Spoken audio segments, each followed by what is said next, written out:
Hello everyone, welcome to enlighten learning. So आज हम discuss करने वाले हैं two factor theory of motivation and last में हम डिस्कस करेंगे ऑब्जेक्टिव्स क्वेश्चन जो कि आपके रिलेटेड होंगे to factor theory of motivation से। अगेन ये डिस्कशन हम हिंदी में करेंगे एंड मैं आपको कंटेंट प्रोवाइड करूंगी इंग्लिश में, ताकि ये video Hindi and English both mediums के लिए बेनिफिशियल रह सके। सो चलिए स्टार्ट करते हैं। देखिए, मोटिवेशंस की ऑलरेडी हम टू थ्योरीज कंप्लीट कर चुके हैं। First one is Maslow need hierarchy theory and second ERG theory of motivation हम ऑलरेडी कंप्लीट कर चुके हैं। अगर किसी ने वो वीडियो नहीं देखी है तो मैं आई बटन पर लिंक प्रोवाइड कर दूंगी, आप वो वीडियो देख लीजिएगा। सो चलिए अब डिस्कस करते हैं हमारी to factor theory of motivation. To factor theory of motivation जो आपकी दी गई थी, जिनके द्वारा प्रपाउंड करी गई थी, उनका नाम था फ्रेडरिक हेज़बर्ग। आपको ऑथर नेम लर्न होना चाहिए। क्वेश्चन रेज हो सकता है एग्जाम में कि to factor theory of motivation किसके द्वारा दी गई थी। यहाँ पर आपका आंसर हो जाता है फ्रेडरिक हेज़बर्ग। इस थ्योरी को ड्यूअल एस्पेक्ट थ्योरी या टू फैक्टर थ्योरी के नाम से भी जाना जाता है। क्यों जाना जाता है, ड्यूअल एस्पेक्ट क्यों नाम है इसका? क्योंकि इसमें टू फैक्टर्स बताए हैं जो कि आपकी एम्प्लॉयज को या फिर पर्सन को मोटिवेट करते हैं जॉब के दौरान। देखिए, जो टू फैक्टर्स बताए गए थे उसमें से आपका फर्स्ट हो जाता है motivating factor and hygiene factor. इन्हीं टू फैक्टर्स की वजह से इस थ्योरी का नाम two factors theory of motivation रखा गया था। जब ये थ्योरी बनी थी उस टाइम पे फ्रेडरिक हेज़बर्ग ने अपने असिस्टेंट्स के साथ में 200 अकाउंटेंट एंड इंजीनियर्स का इंटरव्यू लिया था। उन्होंने इंटरव्यू के दौरान जो पूछा था, क्वेश्चन रेज करे थे, वो ये थे कि ऐसे कौन से फैक्टर्स हैं जिनकी वजह से आप मोटिवेट होते हैं और ऐसे कौन से फैक्टर्स हैं जिनकी वजह से आपका सेटिस्फेक्शन लेवल डाउन चला जाता है। इस थ्योरी के दौरान, इस इंटरव्यू के दौरान उन्होंने जो निष्कर्ष निकाला, कंक्लूजन निकाला, उसमें टू फैक्टर्स निकल कर आए। वो आपके फैक्टर्स थे motivating factors and hygiene factors. Motivating factors वो फैक्टर्स होते हैं जो कि एम्प्लॉयज को मोटिवेट करते हैं एंड हाइजीन फैक्टर्स वो फैक्टर्स होते हैं जो कि एम्प्लॉय को डिमोरलाइज करते हैं या फिर जो सेटिस्फाई नहीं कर पाते। चलिए इन फैक्टर्स को इंडिविजुअली स्टडी कर लेते हैं, देख लेते हैं कौन कौन से फैक्टर्स होते हैं। First one is hygiene factor. Hygiene factor को एक्सटर्नल फैक्टर, मेंटेनेंस फैक्टर या फिर एक्सट्रिंसिक फैक्टर के नाम से भी जाना जाता है। आपको ये अनदर नेम लर्न होने चाहिए हाइजीन फैक्टर के। क्वेश्चन रेज हो सकता है कि हाइजीन फैक्टर के और कौन कौन से नेम हैं जिनकी वजह से हाइजीन फैक्टर को जाना जाता है, तो आपका आंसर ये हो जाएगा। नेक्स्ट वन इज, जब ये फैक्टर आपके प्रेजेंट होते हैं तो ये आपके एम्प्लॉयज को मोटिवेट नहीं करते। अगर ये फैक्टर्स एब्सेंट हो जाते हैं तो ये एक बड़ा रीजन बन जाते हैं एम्प्लॉयज की डिससेटिस्फेक्शन का या फिर उनको डिमोरलाइज करने का। मीन्स अगर हाइजीन फैक्टर आपकी ऑर्गेनाइजेशन में प्रेजेंट है तो आपका एम्प्लॉय उनसे ना ही खुश होगा ना ही उनसे डिमोटिवेट होगा, ओके सिचुएशन में रहेगा। अगर हाइजीन फैक्टर आपके एब्सेंट हो जाते हैं तो उनकी एब्सेंस रीजन बन जाती है डिससेटिस्फेक्शन का आपके एम्प्लॉयज की। देख लेते हैं हाइजीन फैक्टर कौन कौन से होते हैं। देखिए, मैस्लो नीड हायरार्की थ्योरी में टोटल 5 नीड्स फैक्टर दिए गए थे। वहीं पर हेज़बर्ग ने यहाँ पर 2 फैक्टर दिए हैं। वो आपके 2 फैक्टर हैं hygiene and motivation. Hygiene factors जो आपके इंक्लूड करता है वो हो जाती हैं आपकी salary, status, job security, working condition and company policy. देखिए, एक्सटर्नल का मतलब होता है बाहरी रूप से, मीन्स जो आपके बाहरी रूप से आपको डिससेटिस्फेक्शन लेवल प्रोवाइड करते हैं वो हो जाते हैं आपके हाइजीन फैक्टर।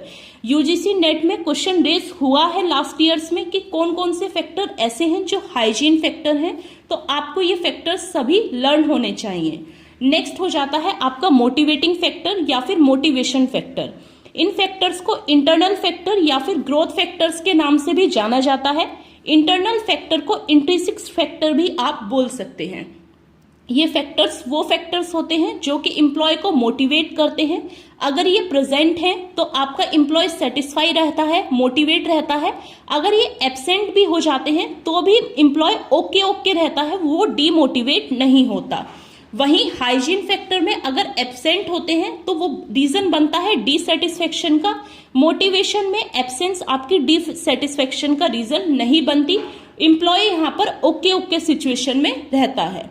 सो मोटिवेटिंग फैक्टर कौन कौन से होते हैं? वो होते हैं आपके achievement, recognization, work itself, responsibility, growth and development. ये सभी फैक्टर्स हो जाते हैं जो कि एम्प्लॉय को मोटिवेट करते हैं, एम्प्लॉय के मोटिवेशन का रीजन बनते हैं।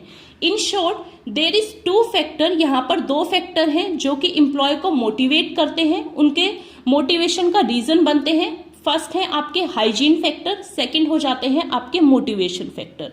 हाइजीन फैक्टर में आपकी एक्सटर्नल चीजें आ जाती हैं, मीन्स आपकी सैलरी, कंपनी की पॉलिसी, जॉब सिक्योरिटी, मतलब जो कि मैस्लो नीड हायरार्की थ्योरी में एक्सटर्नल फैक्टर थे। आपको याद हो, basic need, physiological need and social need, security need, ये आपके एक्सटर्नल फैक्टर को एक ही थ्योरी में इंक्लूड कर दिया, एक ही हेडिंग में इंक्लूड कर दिया हेर्ट्जबर्ग ने। वहीं मोटिवेटिंग फैक्टर में आपके इंटरनल फैक्टर आते हैं, जिसमें मैस्लो ने सेल्फ एस्टीम, सेल्फ एक्चुअलाइजेशन में बताया था, वो सभी यहाँ पर समराइज हो जाते हैं।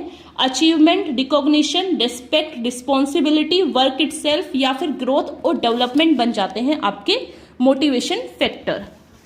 देखिए, मोटिवेशन फैक्टर से क्वेश्चन रेज हुआ है कि आपके कौन कौन से फैक्टर होते हैं जो मोटिवेट करते हैं, एंड कौन सी ऐसी सिचुएशन होती है, कौन सा ऐसा फैक्टर होता है जो ना ही एम्प्लॉय को डिमोटिवेट करती है, जिसकी प्रेजेंस एंड जिसकी प्रेजेंट एब्सेंट ना ही डिमोरलाइज करती है। सॉरी, प्रेजेंट से ना ही सेटिस्फाई, प्रेजेंट से सेटिस्फाई होते हैं बट उसकी एब्सेंट से डिससेटिस्फाई नहीं हो सकते। सो यहाँ पर आपका आंसर बन जाता है मोटिवेटिंग फैक्टर।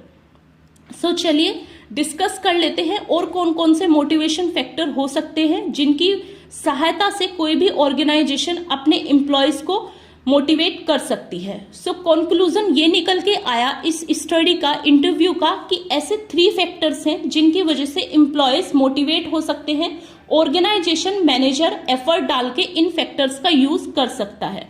देखिए, ये 3 फैक्टर्स जो हैं इनको दिया गया था फ्रेडरिक हेर्ट्जबर्ग के द्वारा। सो आपको ये भी लर्न होना चाहिए, ये भी आपको पता होना चाहिए। फर्स्ट है आपका जॉब इनलार्जमेंट। जॉब इनलार्जमेंट क्या होता है? देखिए, ये एक टेक्निक होती है जिसकी सहायता से आप एम्प्लॉय को मोटिवेट कर देते हैं। जब कोई भी एम्प्लॉय सेम पोजीशन पर होकर उसकी रिस्पॉन्सिबिलिटी को आप बढ़ा देते हो तो वो हो जाती है आपकी जॉब इनलार्जमेंट। देखिए, जॉब इनलार्जमेंट हॉरिजॉन्टल लेवल पर होता है, मीन्स सेम पोजीशन में आपने उसकी ड्यूटीज को बढ़ा दिया, उसके रिस्पॉन्सिबिलिटीज को बढ़ा दिया, जिससे कि एम्प्लॉय को स्पेशल फील होता है और वो मोटिवेट हो जाता है। सेकंड, आप जो टेक्निक यूज कर सकते हो वो हो जाती है आपकी job enrichment.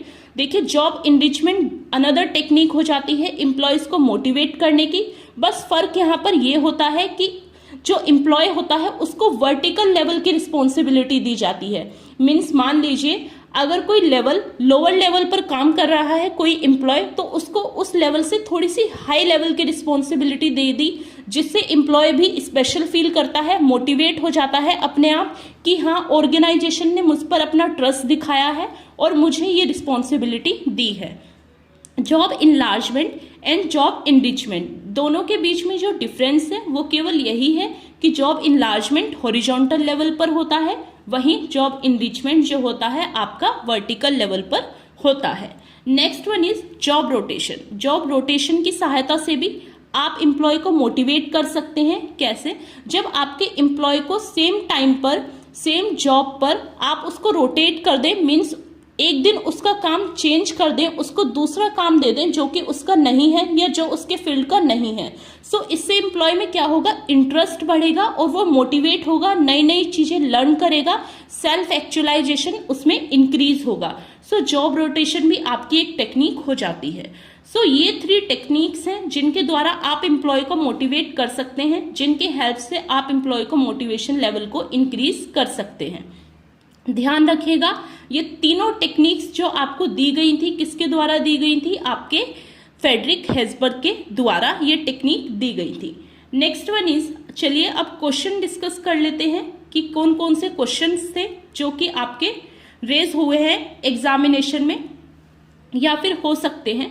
So first is, how did Herzberg develop the 2 factor theory? Herzberg ने 2 फैक्टर थ्योरी कैसे डेवलप करी? He analyzed the working condition in company which meet the standard of employee satisfaction and those which did. मतलब कि analyse किया working condition को जिनकी वजह से सेटिस्फाइड होते हैं एम्प्लॉय या फिर डिससेटिस्फाई हो जाते हैं। नेक्स्ट है आपका इंटरव्यू लिया या फिर स्टडी करी कॉज एंड इफेक्ट की या फिर none of above. So video को पॉज कर आंसर देने की कोशिश कीजिएगा। मैंने आपको स्टार्टिंग में ही बताया था कि ये स्टडी 200 अकाउंटेंट एंड इंजीनियर का इंटरव्यू लेकर हुई थी। सो आपका यहाँ पर आंसर वही हो जाएगा। आपका आंसर है बी, ही टेक इंटरव्यू।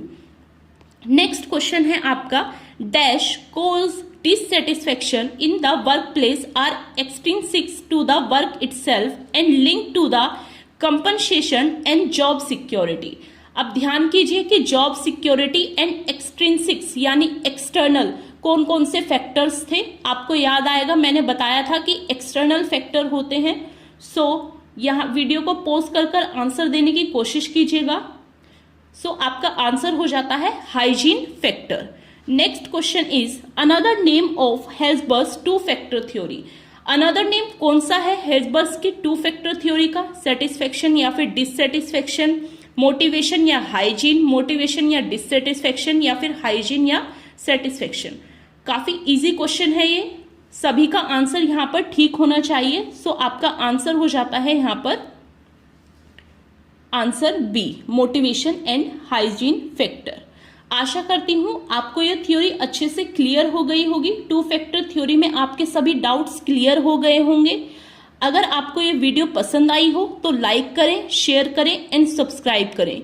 जिन्होंने ऑलरेडी सब्सक्राइब कर दिया है वो बेल आइकन को प्रेस करना ना भूलें ताकि वीडियो की सभी नोटिफिकेशन सबसे पहले आप तक पहुंचे। Thank you for watching this video guys.